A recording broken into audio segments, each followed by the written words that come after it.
Okay, it is 6 o'clock. I'm Andy Johnson, one of the facilitators of the International Literacy Coalition. We have a great speaker today, and I'll be turning on the chat in just a minute. A reminder, our last ILEC webinar of the school year will be on Tuesday, May 13th, and we will have another teacher panel there. I will be turning on the chat so you can have a conversation there. I encourage you at the end to ask any questions. I'll also be happy to turn on your voice so that you can hear that. So without delay, Shawna Coppola, I'm going to let you introduce yourself and I'll make my bald head disappear. All right. Thank you so much, Andrew. Hello, everybody. Good evening or good afternoon, depending on where you are. It's so nice to be here. And I'm just really excited to see some familiar names. And those of you who I don't know, I hope that I get to hear a little bit from you tonight as well.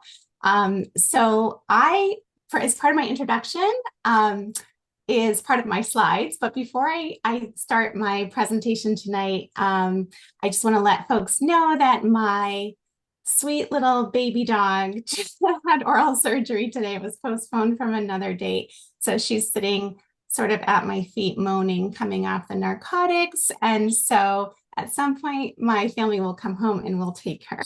So there'll just be a little interruption, most likely. All right, now that I've said that, we can get started. So welcome to tonight's webinar that I have called Literacy for All, a framework for anti-oppressive teaching. It is based around my newest book of the same name, but hopefully if you have already read it, you will hear some different things since it's been over a year now since I've written it or had anything to do with changing it. And I've learned so much since then. And if you haven't, hopefully if you like what you heard tonight, you'll be able to have a chance to go possibly to the book at some point and just get some details and some really practical ideas for the classroom. So thank you again for joining tonight. So my name is Shawna Coppola. My pronouns are she, her, and I'm coming to you from the unceded lands of the Abenaki and Pennacook tribes. And I currently work in a lot of capacities. I'm an education consultant. I've spent about 25 years in public education, K to 12. But currently I teach undergraduates first year composition at a local community college, which is something I am loving so much. I learn so much from my students every single day. And I'm also a new graduate student, a doctoral student at Antioch University. And so I'm really excited to be back in that kind of digging into my special interest kind of world with other people from all over the world as partners. So what you see here with the QR code is a digital handout that will also show up at the end of the presentation. So if you miss it right now, don't worry, it will come back. And that handout just has some information on there. Some of the references that I use tonight will be there. And contact information is also there. So definitely take advantage of that. So I wanted to start by pointing to standpoint theory. And some of you might be familiar with this, some of you might not. But this really comes from one of my newly favorite scholars. Now that I've started my doctoral program, her name is Patricia Hill Collins. Many of you might be already very familiar with her work. She's a transdisciplinary scholar, and she has written a piece called Learning from the Outsider Within, the Sociological Significance of Black Feminist Thought. And she talks about this idea of standpoint theory. She says that outsiders within, who she calls outsiders within, occupy a special place. Their difference sensitizes them to patterns that may be more difficult for established insiders to see. And this really resonated with me because I have, as many of us do, both insider group status as well as outsider group status. And so a lot of things in the context of literacy and education point to my insider group status. So the fact that I am a white cisgender English speaker is my first language. I'm a US citizen. Those are some things that give me that insider group status. The outsider group status in this context is due to my neurodiversity. So I am ADHD and I'm also autistic. And in certain contexts, that does disable me. So, for example, tonight, and sometimes in my classroom, sometimes my language fails me because my executive function is working so hard to regulate my emotions and help me sort of stay organized in my brain. And that can be really hard. And some of you may or may not be able to see that I've been stimming since I started talking tonight. And that is part of my autism, but it does help me regulate. I'm also a queer woman. And in many instances, especially in literacy spaces, these, and depending on the spaces, but in particularly in the space where I do most of my work now, which is in higher education, especially being a woman gives me a little bit of that outsider group status. And I'm able to see and notice things, especially around literacy, languaging practices, pedagogy, neurodiversity, and so on and so forth, that certainly aren't necessarily things that I was able to see in another context. But I definitely notice these things, and that's part of, I think, what helps me kind of see the things that I'm going to be talking about tonight and helps me kind of notice them. So I wanted to share that with you and also ask you to think about what your standpoint might be in this particular context. Now, some of you may have started reading this amazing book. It was just released not too long ago by Noliwe Rooks.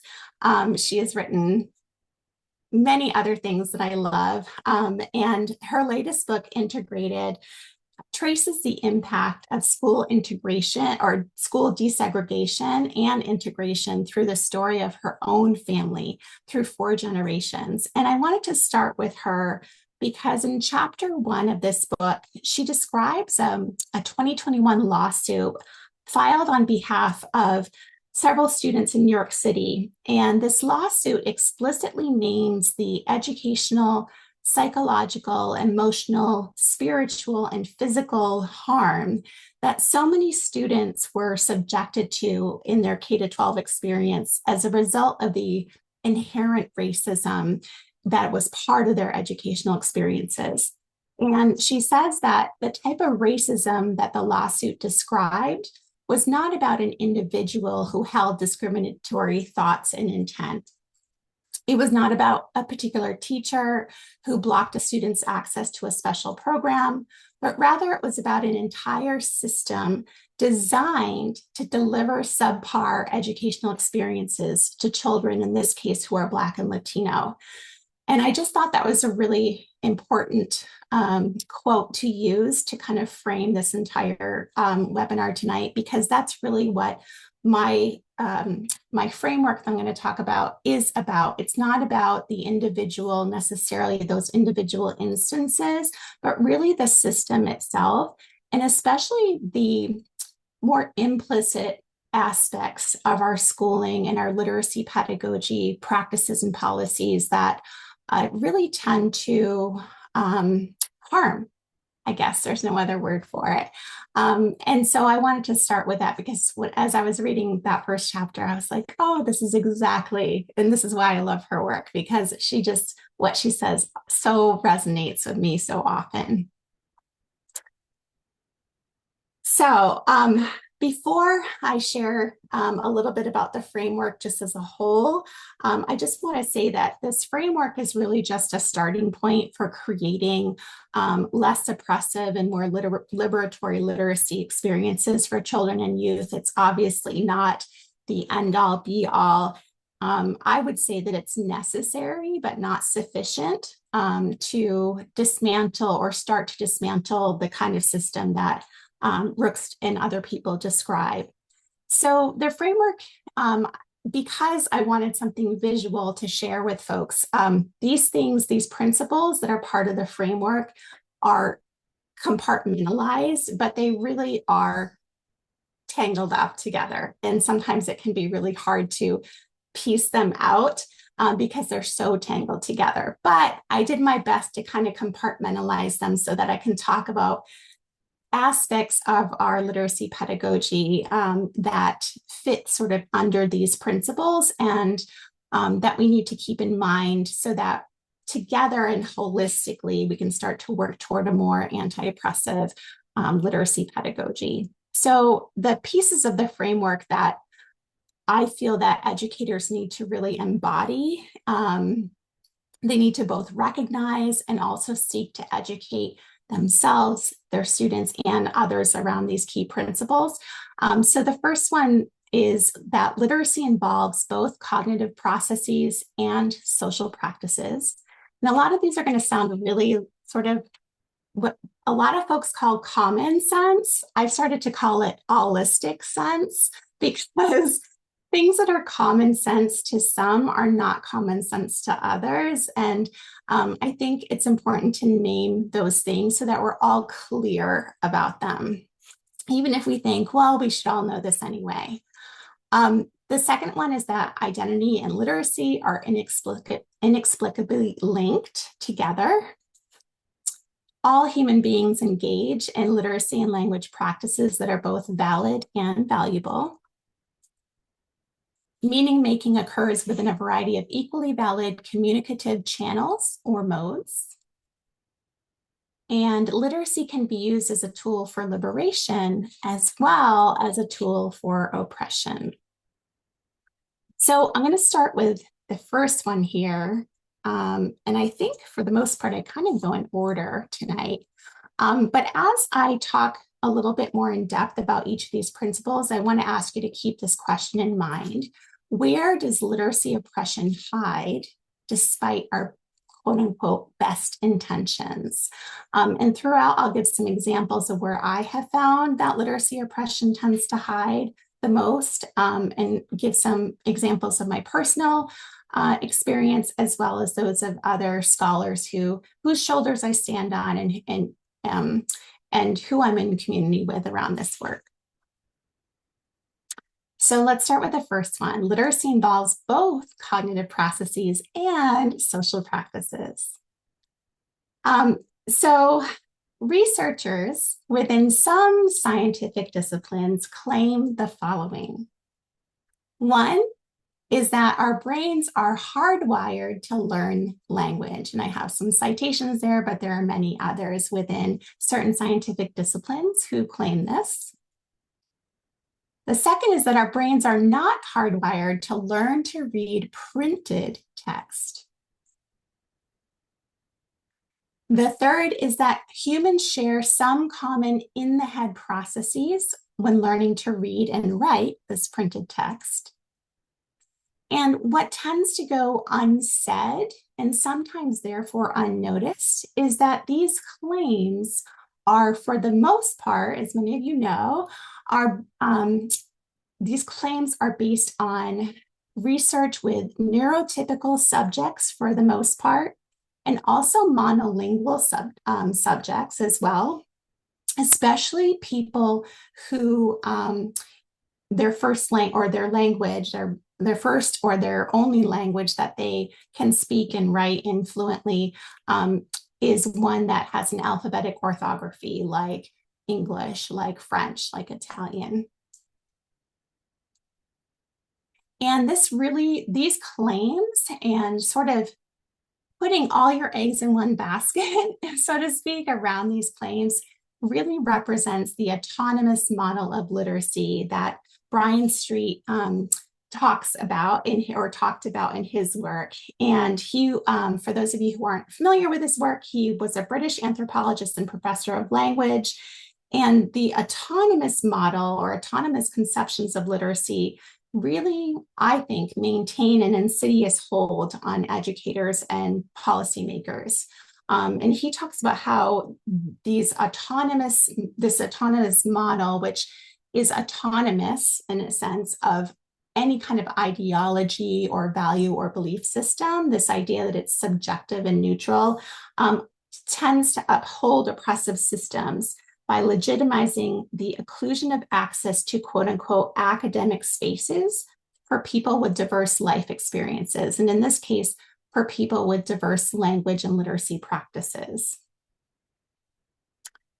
And this really is very much demonstrated around the science. And I have the science in quotation marks because it's often called that, the science of reading, not the sciences. And I think that there's an important caveat to make when we think about the science of reading. And I want to quote this scholar, Landerl, and her colleagues who talk about the fact that cross-linguistic studies of how humans learn to read are dominantly carried out in the context of Western alphabetic orthographies. So they write that even if non-Western writing systems such as Arabic or Chinese are the subject of investigation, this research often attempts to confirm the validity of precursors of reading identified for English. So it's very much English based and therefore very much Western based, this so-called only science or what do they call it? Settled science. However, we also know that there are researchers within other scientific disciplines that have these claims. That literacy practices are socially, culturally, historically, politically, and ecologically embedded practices. So they're very contextual. That what counts or is valued as literacy and who is considered literate is based on underlying assumptions and ideologies. So it's not autonomous, it's actually ideological. And I really appreciate these claims because it takes into account, sorry, I just want to make sure my pups, okay, I think my daughter took it. It really takes into account neurodiversity, which is so important. It takes into account people who speak and write and consume a wide variety of languages and not just alphabetic orthographies. And it also takes into account varying modes and forms of text. So not just printed text, which it's really, so many scholars have been arguing for decades upon decades that we have this insidious hold on printed text. And we really do need to, I mean, it's past due time for us to really make sure that we're incorporating multiple and varying modes and forms of text into our pedagogy. And so, of course, this is not an autonomous view, but it's an ideological view. It claims its ideology, and it's not pretending that there's some kind of neutrality or universality or subjectivity to sciences of literacy. And so this first principle really matters, this idea that literacy encompasses both cognitive and social, cultural, historical, and so on practices. And this matters because when we recognize literacy practices as having both cognitive and social, etc. practices, so it involves both. What we're doing is we're better able to recognize which communities' literacy practices are centered most often, especially in school spaces, and are held up as the standard. And we're also more apt to be critical in a good way of claims of objectivity, like I said, universality and neutrality within science and education, which, as we know, is impossible.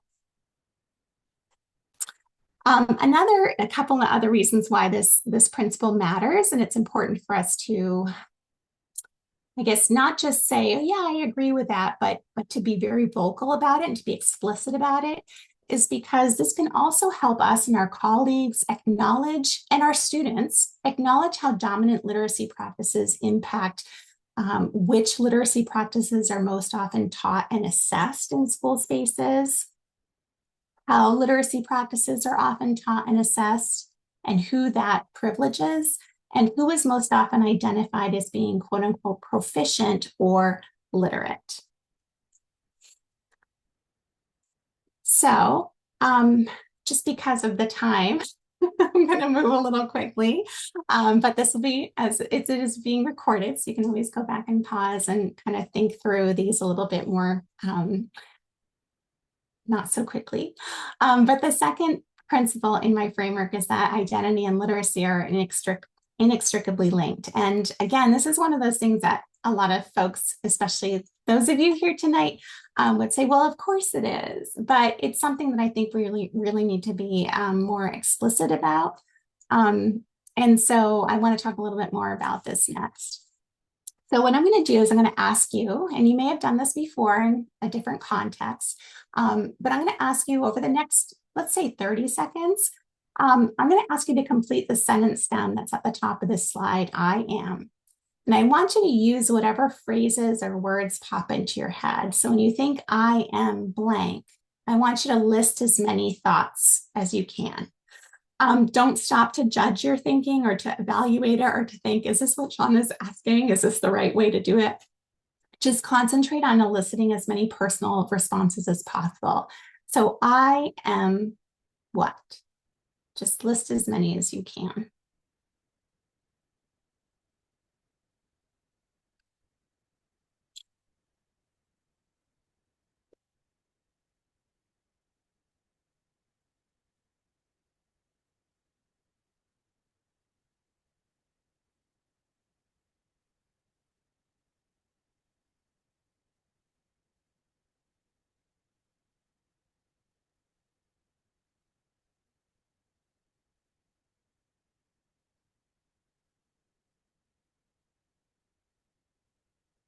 Okay.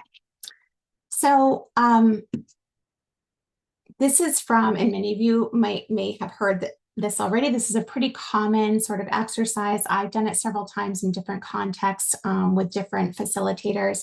But this originally comes, I think it's original to Dr. Beverly Daniel Tatum's essay called The Complexity of Identity, which I have linked in my digital handout, which I'll show you again at the end. And she does this often, or she had done this often with her students when she was teaching. I think she was specifically teaching undergrads. And one of the things that she notices is that when she does this exercise, she writes that common across the examples that she gives in the essay in terms of what a lot of her students' answers are, is that in the areas where a person is a member of the dominant or advantaged social group, the category is usually not mentioned. It's often taken for granted because it's taken for granted by the dominant culture. And if I think back to the first time I was asked to do this, I think, I don't think I mentioned my whiteness. I don't think I mentioned the fact that I was, sort of a European, my family's were European settlers. I don't think I mentioned the fact that I'm a monolingual English speaker or a US citizen, anything like that. And then the more I did, the more I started to do a lot of really important identity work, the more I started to realize that I really was missing those. I wasn't thinking of myself in terms of the dominant or advantaged social groups. I was only thinking of myself in terms of how I felt like the outsider sort of status. And I really appreciate models like this. You may have seen different variations of it. I use a different variation in my book. But this one comes from the Canadian Institutes of Health Research, and it's typically called the Wheel of Power and Privilege. It's not intended to capture all areas of marginalization, but it's really there to provide a framework through which to view power and privilege. And in theory, it's really helpful. I've used this with a lot of teacher groups that I worked with around identity and race and that sort of thing. And so I find it really helpful to start conversations. But I also think that there's a lot that we can sort of criticize about this model. But again, just like with any model that we're trying to sort of help us visualize something, it's really hard to do that in a way that picks up all the nuances. So when we think about power and privilege, what this model is trying to show is that those identities that are closer to the middle tend to have the most power in societies. And the further you get away from the middle, the less power that you have. And again, these don't encompass every area of marginalization. So one that for me stands out as not being here is body size and body type. So that's a huge area of marginalization and also of power in different contexts. But I think that this helps us see how our identities and others' identities sort of intersect and work in contrast to each other. And I think it helps us see how systemic patterns are reinforced within systems and institutions that advantage some and disadvantage others. I don't agree with many of these. I think in different contexts, certain identities have power and in other contexts they don't. I also don't agree as a woman who just turned 50 and a week ago. I don't agree that, middle-aged women have more power than youth. Certainly, in some ways, I feel very powerful, but in other ways, I feel very invisible. And there's multiple examples that I could give here where this doesn't quite work. Another sort of example that doesn't show up in this model is around. Let me see if I can find it. Sexual orientation and gender identity, that sort of thing, because I think a lot of when we think about some of these examples, and for me, that my queerness is not visible, whatever that means. In a lot of spaces, I've been told that I don't seem queer, I don't look queer. And so I think, that's where there's some problematic things here. But again, I think it's a useful tool. And when I think about my identities, my varying identities, I think about how these different aspects of my identity have impacted not only how I see myself as a literacy learner and as a learner in general, but also how I'm seen as a literate being. So I think it really does help open up conversations. And so, of course, we talked so many times about the importance of identity in terms of the texts and practices that we value, but especially texts. And so this question that we've been asked and answered multiple times around, are all children seeing their identities, their communities and experiences reflected in the text they're asked to read? I want us to remember that we're thinking of text very broadly. So it's not just about books, but making sure that we're thinking of different forms and modes of text as well. And of course, so many people, for good reason, quote Rudine Sims Bishop's work around mirrors, windows, and sliding glass doors, as well as Dr. Debbie Reese's work, where she includes curtains as well. I think one of the things that is not talked often enough, although I've definitely heard this among colleagues, but the importance not just of having different identities and multiple identities represented, so to speak, but how are they represented? And are they represented in ways that are just kind of living their lives or having joyful lives and experiences? Or is it always about oppression, and marginalization? Many of us have also seen the Diversity in Children's Books infographic, where there was a group of scholars did an audit of over 3,000 books and came up, kind of did this work and the data showed the percentage of books depicting characters from diverse backgrounds. Again, though, this doesn't take into account how people or characters are depicted, but just kind of the frequency. So I think it's just a really nice, again, conversation starter. And I also link to this in my digital handout as well. However, again, I think it's important for us to remember that this is not just about optics and representation. It's about how, not just the what, but the how, and not just the who, but how are people being represented in text, and not just books. It's all kinds of text. It's the text on your walls. It's it's the videos. It's the articles that you read. It's the spoken word poetry that you listen to, and so on and so forth. So this obviously goes very hand in hand with this next one, that meaning making, I should say, the identity piece around identity and literacy being linked really goes hand in hand with this idea of meaning making can occur and does occur within a variety of equally valid communicative channels or modes. And so in this case, I want us to think about the text that we invite students to both consume and compose. So when we think, even just thinking of the materials, or the let's just say the paper materials, even, we're kind of narrowing it down even further. So the kinds of materials that we often have available in our classrooms, for, as children move through the grades, it changes quite a bit. So when they're much younger, we have materials that look like this, and hopefully we have blank paper as well, and all kinds of different surfaces and different materials. But when we're just thinking about paper, we tend to see this a lot in these younger grades. And then as students get older, it starts to look more like this. And so something that you may have noticed is that the space for visual composition starts to fade away. And the opportunity to compose visual text alongside alphabetic text starts to fade away as well. And those opportunities become fewer and fewer the older that students get.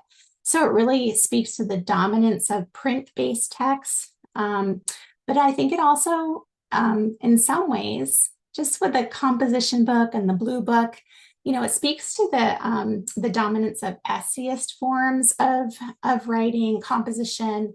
It speaks to, I don't know, I just feel like that blue book and even the composition book really just reminds me of the dominance of informational and analytical genres, and how these are so ubiquitous the older students get. And I know this because I've lived it in my experience, but also as an undergraduate, as a teacher of undergraduates in a first-year composition course, we do a lot of talking about their experiences in K-12, and I give them multiple opportunities throughout the semester to compose creatively and multimodally. And they either are like, oh my gosh, I've never been able to do this before, this is so fun, or they're just, oh my gosh, what do I do? Because I've never done this before.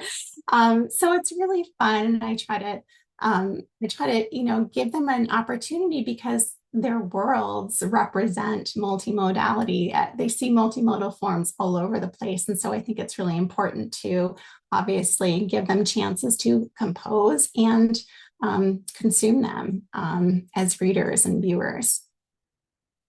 So not only is this important because of the ubiquitous of multimodal forms in our world, but it's also important because of the different sort of traditions and expressions and ways that a lot of different communities create and tell stories and pass knowledge down, pass knowledge among people in the community. So for example, oral traditions and expressions are used to pass on knowledge and social and cultural values and collective memory. They really play a crucial part in keeping many cultures and communities alive. And so I really think that this is a place where oppression really hides, is within, when we think about the dominance of print text and the dominance of informational and analytical texts. Because those are the ones that we tend to invite students to consume and compose the most. So you can see lots of different examples. We have spoken word. We have this beautiful, this is a graphic version or a graphic comic, picture books, TikToks, and other kinds of video sort of essays and stories. I think even, I did, oh gosh, this is so many years ago now. I think it was 9 or 10 years ago, maybe, where I co-taught with a kindergarten teacher who is one of the best teachers I've ever known in my life. And we actually did a study with the children around clothing and t-shirts and stereotypes and stuff like that. So we did a lot of reading of fabric and t-shirts and other kinds of clothing materials. But protest art is a really important form, especially now. I think it's just, I shouldn't say especially now, it's always been, but I think now it's really visible these days. And so that's a beautiful text or form of text to kind of explore with students. Memes, they love memes, and memes are such a great way to talk about inferencing and humor and culture, because a lot of the things that they're so culturally and socially situated. Memes, sometimes you get them and sometimes you don't, and that has a lot to do with your social and cultural lives and connections. And so again, I always ask us to kind of reflect, are all children and youth seeing their community valued practices in the texts that they're invited to consume and compose in school spaces? And I'm highlighting these books, yes, one of which is mine, because I see there are a lot of great books about multimodal composition, but I don't see a lot that have practical applications or that connect directly to ideas and lessons that you can use now. I see a lot that are more theoretical, which is also really important. So these are some that I really think do that and provide some really practical ideas. But I want us to think about, incorporating a lot more around oral stories in our pedagogy, comics and graphic novels, which have traditionally been used as counter narratives to dominant narratives. Spoken word, which is really important in a lot of different communities, especially African American communities. Infographics, which we see everywhere, video narratives, all these kinds of texts. And I'll talk about this a little bit later too, but those of you who know me know I love zines. And a zine is a form that's really been important for communities that have been traditionally marginalized in a lot of different ways. They've been really important to feminist spaces, to queer spaces, Black spaces. Or Black communities. There are a lot of communities that really find zines to be a great way to share stories and information among members of their communities. So let's just take a quick brain break. And I just want to give us about 30 seconds to kind of breathe and to think about some questions. What's resonating with you so far of what I'm talking about? And you can just kind of think this through or drop your thinking in the chat. And more importantly, what wonders or questions are kind of rising to the surface for you? So just take a moment to think about that. And we'll come back in just about 30 seconds.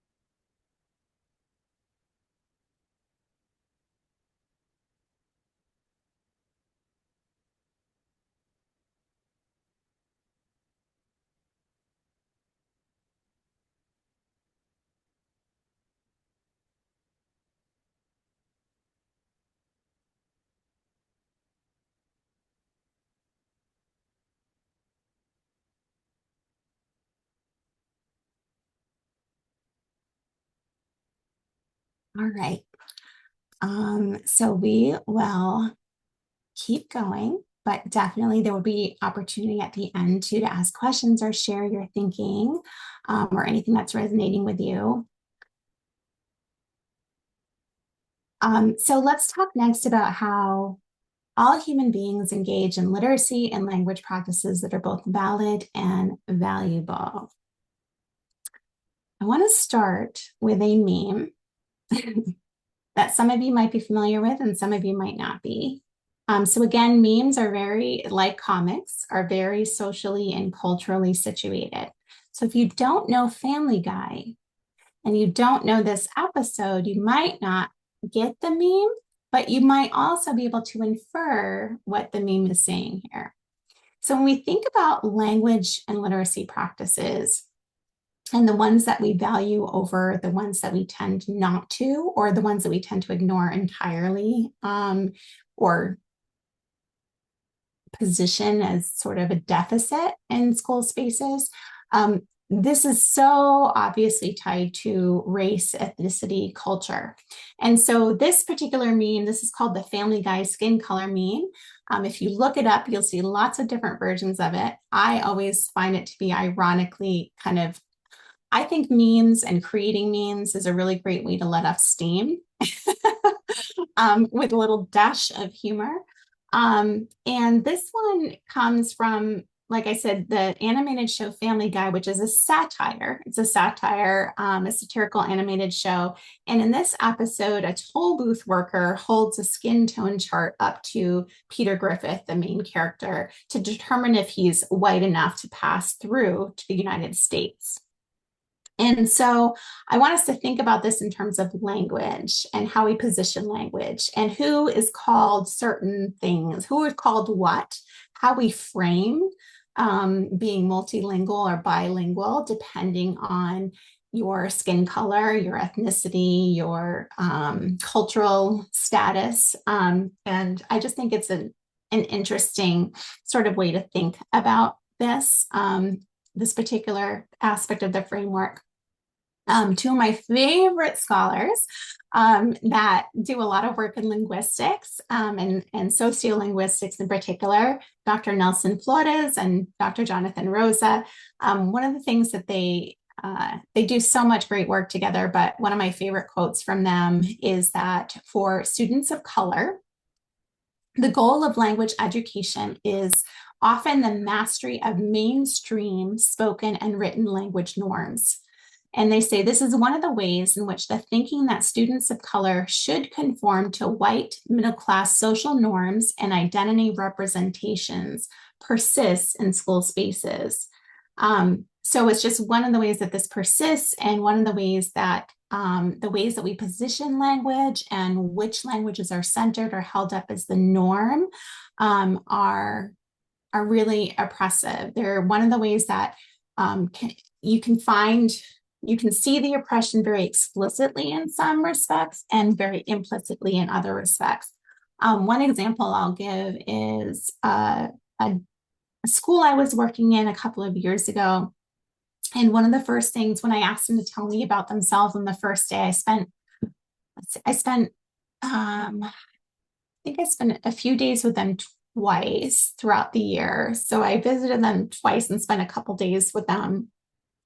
And the first day, I just, really wanted to have conversation and learn about them and learn about their communities. And I asked them to talk about their school and the students.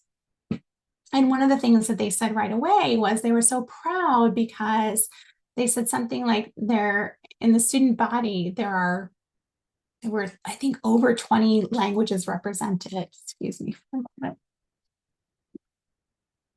moment. There were over 20 languages represented. Yay, spring. And I thought that was amazing. Like, how awesome is that? And so there were so many teachers in the building who were able to co-teach and work alongside teachers who specialize in working with multilingual and bilingual students. But one of the things that I noticed right away is that when you walked into their lobby, the only language that was represented was English. all of the welcome signs, all of the directional signs, all of the flyers. That was the only language represented. And that was something that was not appreciated that I pointed out. I waited some time. I did point it out at some point, and some people, the teachers who worked with a lot of multilingual and bilingual students were delighted that I said something, and a lot of the teachers who didn't feel, I think there was a sense that it was too critical, I guess, when I was just really pointing out something that I noticed. And that's kind of how I showed it. Is just that's how I demonstrated my noticing, is just saying something I'm noticing. It was really interesting is you said this, and that was really exciting. But then when I walked in the second day, I noticed this. And so that's just one of the ways of the ways that where the insidious nature of oppression and literacy go hand in hand. It's not always super obvious, I guess. Dr. April Baker Bell, so many of you know and love her work as much as I do. She's written and spoken extensively about the ways in which Black students' languages, in particular, their languages and literacies, are often considered both invalid and invaluable in the majority, or less valued in the majority of school spaces. And of her time teaching English language arts in a Detroit area high school at the start of her educational career, this is one of the things that she wrote in her book. She said, she wrote, as a speaker of Black language myself, I recognized that my students were communicating in a language that was valid and necessary at home, in school, and in the hood, but I was receiving pressure from school administrators to get the students to use the quote, language of school.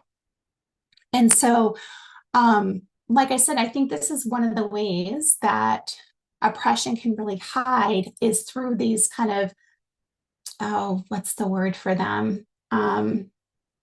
Colloquial, I can't say that, colloquialisms, I don't know. The things that we say, the phrases we use that really mean something underneath them. And so things like when we talk about standard English without kind of the quotes around it, or proper grammar or academic vocabulary, those are a lot of the ways in which this idea that there are certain languages and literacy practices that are valued and certain ones that aren't is really told, or the story that is shared with students through these kind of languages that we use and these kind of colloquialisms. I'm gonna have to practice that for my next one. And so, it's just something that we really need to be sharp about and make sure we're pointing it out when we see it and when we hear it. In my view, not everybody feels comfortable doing that, but I think the more we talk about it and the more we look at some of the ways that oppression hides in our school spaces, the less visible ways, the more insidious ways, I think we start to see them more often. And then everybody else starts to see, and you start to build capacity around that. And I also feel really strongly that related to this particular principle, that translanguaging is something that is not used enough in all school spaces. So not just with your students who are bilingual or multilingual, but using different languages with all students and sort of decentering that idea of white mainstream English, as Dr. Baker Bell calls it. And so I think, these are just some examples of texts that we can use. I love using music to really provide my students with instances of different languages. I love using poetry, but translanguaging, the practice of translanguaging, is a really beautiful and important way to unlearn the linguistic supremacy that is such an insidious part of our school system, and outside of our school system as well. So that is something that I really look to people like Carla España, Luz Herrera, Dr. Rosa. I think Luz is a doctor too, Dr. Herrera. I think Carla is too. Dr. España, um, Dr. Flores. One of my favorite podcasts is called The Vocal Fries.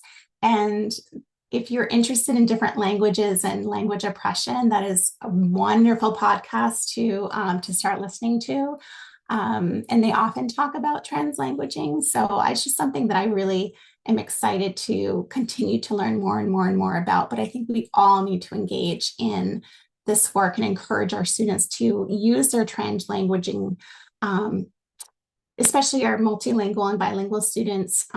Whenever there's some writing that they have to do in my composition classroom, I'm always telling them, I'm saying, you don't need my permission, but I just want you to know that I would love for you to use all of your linguistic repertoire as you're writing. I want you to, feel free to just, you don't always have to translate what you're trying to communicate into English. So the last piece, the last principle in my framework, as I start to wrap up, is actually my favorite one to talk about, but I'll keep it short because we're running out of time. And this one, I would love to write even more about. I think literacy is often heralded as a source of liberation, which it certainly can be in a lot of contexts, but I think it's also used so often, as we've seen throughout this presentation tonight, as a tool of oppression. And I really, really think it's important to talk about these things, because there is that sort of sense that literacy liberates. It's going to interrupt the school to prison pipeline. And it's there's so much more than literacy that's going to do that, number one. But also, I think there are so many ways that we use literacy as a tool of oppression that we really need to talk more explicitly about. We all are aware of, different times in our country in America where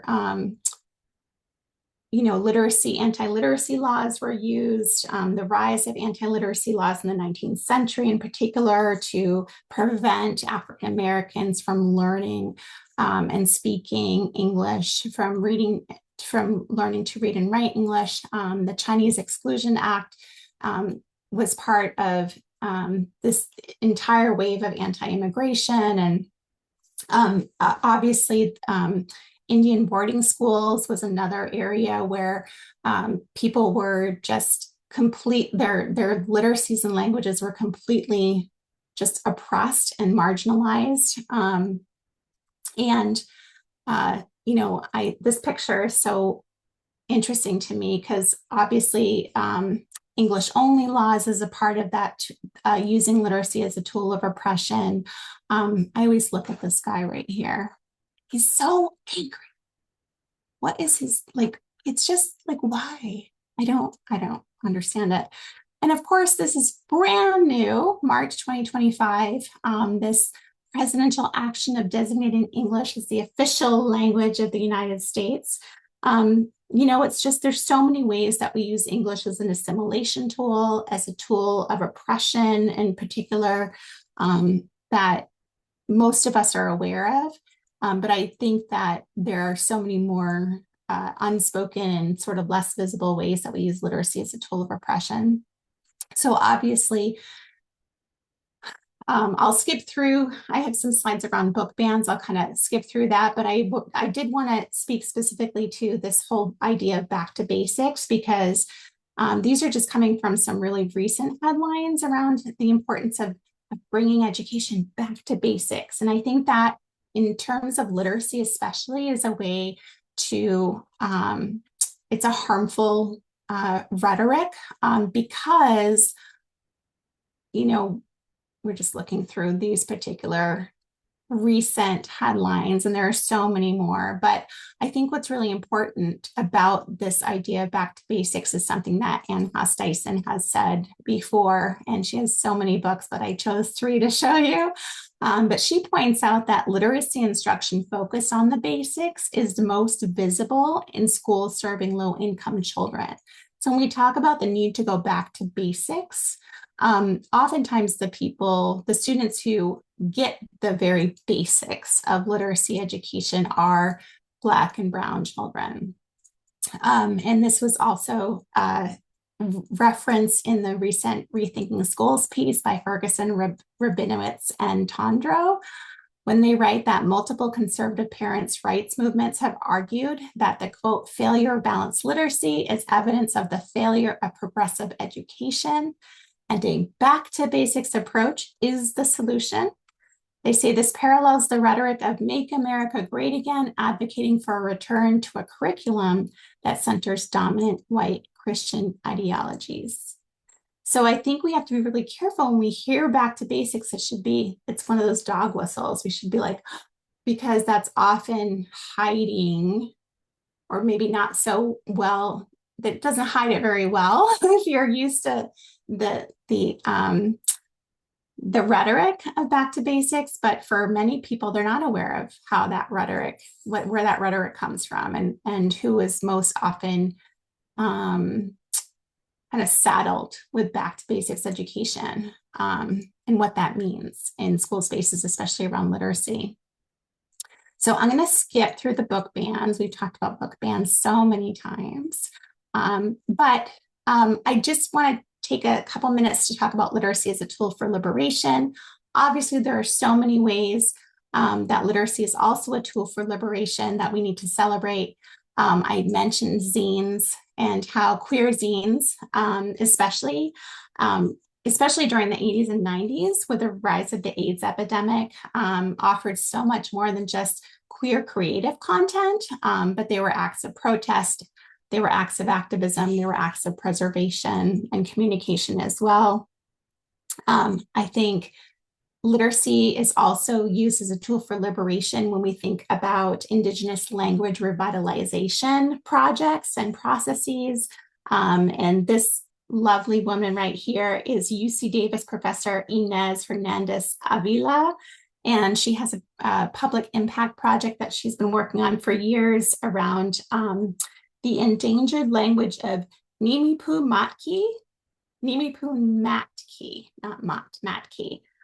There's only 10 fluent speakers left. And so these Indigenous revitalization projects are really, really important and are just one example of how we can use literacy as a tool for liberation. So just sort of to end, I just want to reiterate that this framework is really the beginning step. And while there's no tried and true step-by-step process or black line master for creating the kinds of literacy spaces that our students deserve, we can definitely move toward the enactment of more anti-oppressive spaces by collectively and actively committing to these pieces in the framework. So to honoring and centering the languages and literacy practices of all people, by ensuring that our students are given opportunities to make meaning using a wide variety of forms, genres, and modes, by keeping our students and their identities, their experiences, their interests at the core of our literacy pedagogy, by contextualizing literacy within our past and current sociocultural realities, not just within that cognitive space, and by using literacy as a tool for dismantling oppressive systems and for collectively reimagining new systems. So I'm curious about what's resonating with you, what wonders or questions you have. And I'd love to hear some of those with the little tiny bit of time that we have. But again, I promised you I would put the QR code for my digital handout here. And so it is right there. I will also try to drop it in the chat as well. And I just want to thank you for being here tonight and for listening. And I would love to hear what you might be thinking about. Shawna, incredible stuff. I learned what a zine is tonight. Yay! I never heard that term before. Do we have any questions from our studio audience or things you would like to? Uh, no need to respond to about zines, all right? Zine. Yep. I never heard the term either. Yeah, someone else mentioned that. Oh, yay. This is how vocabulary grows. That's right. Questions or things to ask Shawna about. So much related to what's going on politically right now. It's a scary time how literacy is being used to shut us down. Absolutely. And that's a scary part. That's what resonated with me, how it can be used for liberation and the flip side. Yeah. Yeah. And I think, especially with as teachers, we want to hold up literacy as just only this liberatory tool. It's just the way it's the magic pill. Yes. um, but it's so often used to oppress. And I think that's a big part of, especially of American history. And so I think it's important for us to recognize that. Anna asks, in the face of scripted curriculum, how do you suggest we can support students with your framework? Well, I think we can. I like to start with inquiry, and so when I get asked a question like this, if I were a teacher in a school where we had a scripted curriculum or a lot of mandates, what I would do personally is I would have, I kind of partner with someone like-minded. This might not happen with someone in your school. It might have to be over social media, but just start to think about these pieces of the framework and think about, okay, where do we see examples of this, or where do we see this sort of in play, and start there and just sort of notice, think about what we notice and talk about what we notice. And I think through talking about what we notice, we can start seeing where the gaps might be and where we need to do a little bit more work. What is the role of commercial curricula in your framework? So I think there's a lot that we can do with commercial curricula um, that is part of this framework as well, especially with the language we use, the vocabulary we use. I think we can certainly go through. I think one of the first things to do with a commercial curricula, if you have the space, in some places you don't even have the space to supplement. But I worked with Dr. Tawanda Harris around with a commercial curriculum that a bunch of charter schools in Detroit were using for a while. And one of the things we did was help them look really critically at the texts that were a part of this curriculum, and how can we potentially supplement those texts to make it more inclusive. To start there might be a way that you could potentially start. I was very interested in the back to the basics as a way of can you talk a little bit more about the back to the basics? Because people in diverse communities always say, well, there's this gap, achievement gap. We need to get back to the basics. Yeah.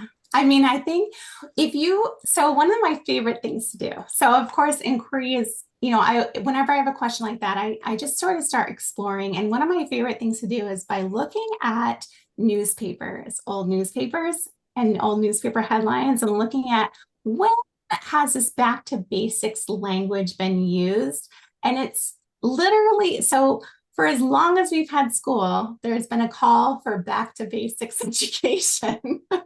um, it's just never gone away. And I think it's important to kind of think about when we think about this, so one of the things with integrated with Noliwe Brooks's book that's so important is she talks about how schools now are as segregated as they have ever been. And one of the ways that they're segregated is who gets this back to basics education, who is placed in these remedial schools, even when they're in an integrated or desegregated school system. And so starting to look at things like that, like who is where, who is placed where, can help us think about who is getting that sort of basic education and who's getting a more robust, well-rounded, holistic sort of education that incorporates many more modes and forms of text, that incorporates many more different stories and opportunities to compose and that sort of thing. Beth, Beth asks, Pablo Freire was most influential on my shift towards understanding literacy as liberatory. Do you see the struggle for liberation as incorporating, but going beyond literacy? Oh, 100%. Yeah. And that's why I started with this is, I think, necessary but not sufficient for for enacting liberatory spaces. I obviously there, we really have to completely dismantle what we have in order to build something new. But I think that starting to think about, I think the pieces of the framework and seeing how even like I said, with best intentions, how we are complicit in many of the ways that literacy can be oppressive and can harm. And then also celebrate the ways that we're really working toward that anti-oppressive liberatory pedagogy, I think is going to be really important. But yes, I absolutely see beyond literacy. I always think of that I think there was someone in the trial of George Zimmerman. There was someone who said something about, it was a Black woman, I believe, who said, um, you know, speaking perfect English or speaking the way you're supposed to speak did not help Trayvon Martin in that instance. And so when we talk about, you have to speak, as long as everyone has literacy, the way that we define it, which is so steeped in white supremacy and white mainstream norms, that can't save people of color, that can't save Black boys like Trayvon Martin. So it definitely is beyond literacy. What is our role as educators? Um, I mean, that's such a big question. I mean, I think for me, as an educator myself, and I try to use the way when I talked about that insider outsider status, I try to use the ways that I have that insider status.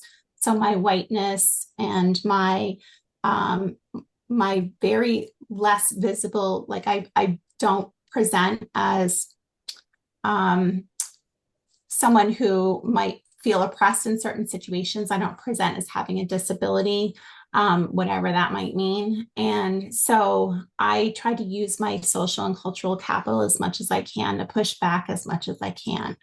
That definitely takes privilege. You have to have a certain socioeconomic privilege to be able to risk professionally. But I think if you have different privileges in different areas, you have to use them as much as possible. And we have to help our students see what we are seeing.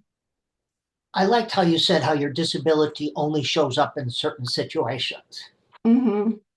Uh, Yeah, and I think about that. the students in our schools whose disabilities often do and don't show up. Mm-hmm. Yeah, and I think especially with students who are autistic, especially young girls and young women, it doesn't show up as much because we're taught to camouflage and mask as much as possible. And I definitely see it manifesting in first year compositional spaces, certainly, Yes. as the demands get higher. Interesting. Yes, I taught first year composition as well. And Mm-hmm. you can see the thinking and the language and how that is influenced in the writing and how they're struggle with the dominant academic language. Uh, they're struggling between, they're code switching and they're trying to sound smart. Yeah. And also the ways that we so value the more structured kind of linear kinds of composition Yes. in higher education, and that can be really hard for a lot of autistic folks who think very laterally. Mhm. So that's part of my dissertation work, so I'm very at the very beginnings of that work, but Very good. Do you have any last questions? This has been incredible. I've learned stuff. I love learning new stuff. And this is stuff I'm going to be sharing with my graduate students. So this, oh great, thank you. these are important things we do not think about. I do not think about enough. All Well, right, I really appreciate the opportunity and I appreciate everyone for taking the time. I know we're all exhausted. We have so much going on. So thank you so much. very good. This was such an important message. I'm glad you're able to